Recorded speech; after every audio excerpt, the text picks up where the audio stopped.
Voter പട്ടിക ക്രമക്കേടിൽ കർണാടക കോൺഗ്രസിനെ പ്രതിസന്ധിയിലാക്കിയ സഹകരണ മന്ത്രി കെ.എൻ. രാജണ്ണ രാജിവെച്ചു. ഹൈക്കമാൻഡ് നിർദ്ദേശത്തെ തുടർന്നാണ് രാജി. കോൺഗ്രസ് സർക്കാരിന്റെ കാലത്താണ് വോട്ടർ പട്ടിക തയ്യാറാക്കിയത് എന്നും പരാതി സമയത്ത് അറിയിച്ചില്ല എന്നുമാണ് രാജണ്ണ പറഞ്ഞത്. രാജണ്ണയുടെ പ്രസ്താവന തള്ളി കർണാടക ഉപമുഖ്യമന്ത്രി ഡി.കെ. ശിവകുമാർ രംഗത്തെത്തിയിരുന്നു. ഷിത ജഗത് വിവരങ്ങൾ നൽകും. ഷിത, ഒടുവിൽ പാർട്ടിയിൽ നിന്നടക്കമുള്ള സമ്മർദ്ദത്തെ തുടർന്ന് രാജണ്ണ രാജിവെക്കുകയാണ് ഉണ്ടായത്.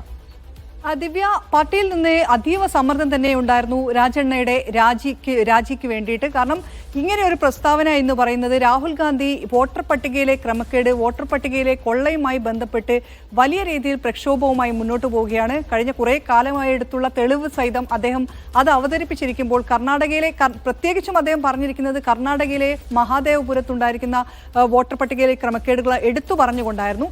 അപ്പോഴാണ് കർണാടകയിൽ നിന്നുള്ള ഒരു മന്ത്രി തന്നെ ഈ വോട്ടർ പട്ടികയെല്ലാം തയ്യാറാക്കിയത് നമ്മുടെ കാലത്താണ്, കോൺഗ്രസിന്റെ കാലത്താണ് എന്ന് പറയുകയും അത് ആ സമയത്ത് പരാതി പറയാതെ പിന്നീട് പരാതി പറയുകയാണ് ചെയ്തത് എന്നൊക്കെയുള്ള ആരോപണവുമായി രംഗത്ത് വരുന്നത്. അതിനെതിരെ കർണാടക കോൺഗ്രസിൽ വലിയ പ്രതിഷേധമുയർന്നു.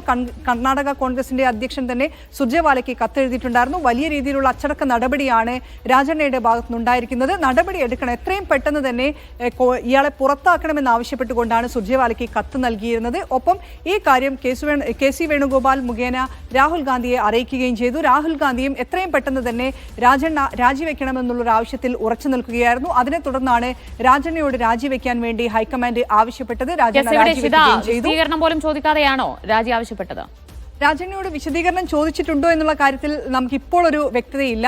കാരണം അല്പസമയം മുമ്പ് കർണാടക നിയമസഭ നടന്നുകൊണ്ടിരിക്കുകയാണ്. ആ നിയമസഭയിൽ പോകുന്നതിന് തൊട്ട് മുൻപ് തന്നെ മാധ്യമപ്രവർത്തകർ അദ്ദേഹത്തോട് ചോദിക്കുന്നുണ്ടായിരുന്നു. ആ കാര്യത്തിലെല്ലാം തന്നെ ഉത്തരം പറയേണ്ടത് മുഖ്യമന്ത്രിയാണ് എന്നുള്ളതാണ് പറഞ്ഞത്. ഒരുപക്ഷെ ഇവർ രണ്ടുപേരും ഇതിനിടയിൽ തന്നെ സംസാരിച്ചിട്ടുണ്ടാകാമെന്നാണ് അറിയുന്നത്. അതിനൊപ്പം തന്നെ നിയമസഭയിൽ അല്പസമയം മുമ്പ് വരെ രാജണ്ണ പങ്കെടുത്തിട്ടുണ്ട്. ആ നിയമസഭയിൽ പ്രതിപക്ഷം ഉയർത്തിയിരിക്കുന്ന ചോദ്യം, രാജിവെച്ച ഒരാൾ എന്താണ് ഇവിടെ സഭയിൽ വന്നിരിക്കുന്നത് എന്നുള്ള ചോദ്യം പ്രതിപക്ഷം ഉന്നയിക്കുകയും ചെയ്തു. അപ്പോഴും രാജണ്ണ പറഞ്ഞിരിക്കുന്നത് ഞാൻ രാജിവെച്ചോ എന്നുള്ള കാര്യം മുഖ്യമന്ത്രി പറയുമെന്നാണ്. അതിനുശേഷമാണ് ഇപ്പോൾ ഔദ്യോഗികമായി തന്നെ ഈ രാജി വെച്ചു എന്നുള്ളൊരു വാർത്തകൾ രംഗത്ത് വരുന്നത്. എന്തായാലും ഇതിൽ ഈ രാജണ്ണയുടെ ഈ ഒരു പ്രസ്താവനയിൽ രാജിയിൽ കുറഞ്ഞൊന്നും ഇല്ല എന്നുള്ളൊരു നിലപാടിൽ തന്നെയായിരുന്നു കർണാടക കോൺഗ്രസ്. ആ ഒരു നിലപാട് തന്നെയാണ് ഹൈക്കമാൻഡിനും ഉണ്ടായിരുന്നത്. അതിനെ തുടർന്നാണ് ഇപ്പോൾ രാജണ്ണ രാജിവെക്കുന്ന അവസ്ഥയിലേക്ക്. രാജണ്ണയുടെ പ്രസ്താവന പ്രതികരണം കോൺഗ്രസ് നേതാക്കൾ ഒന്നടങ്കം തള്ളുകയായിരുന്നില്ലേ, ഡി.കെ. ശിവകുമാർ ഉൾപ്പെടെ? തീർച്ചയായും. കാരണം കഴിഞ്ഞ ദിവസം ഈ വോട്ട് കൊള്ളയുമായി ബന്ധപ്പെട്ട് കർണാടകയിൽ ബംഗളൂരുവിൽ റാലി നടന്നത് നമ്മൾ കണ്ടതാണ്. അപ്പോൾ റാലിയിൽ രാഹുൽ ഗാന്ധി തന്നെ നേരിട്ടെത്തുകയും ഇതൊരു വലിയ പ്രതിഷേധമായി കർണാടകയുടെ ലക്ഷ്യം മുന്നിൽ വെച്ചുകൊണ്ട് തന്നെ രാജ്യവ്യാപകമായി തന്നെ പ്രതിഷേധത്തിന് ഒരുങ്ങുകയും ചെയ്യുന്ന ഒരു സമയത്താണ് കർണാടകയിലെ കോൺഗ്രസ് ഭരിക്കുന്ന ഒരു മന്ത്രിയിൽ നിന്നും ഈ ഒരു പ്രസ്താവന ഉണ്ടാകുന്നത്.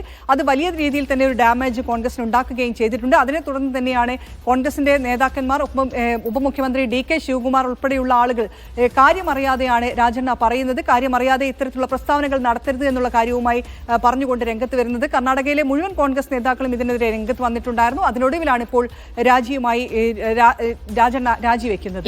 കർണാടക സഹകരണ മന്ത്രി കെ.എൻ. രാജണ്ണയാണ് രാജിവെച്ചിരിക്കുന്നത്.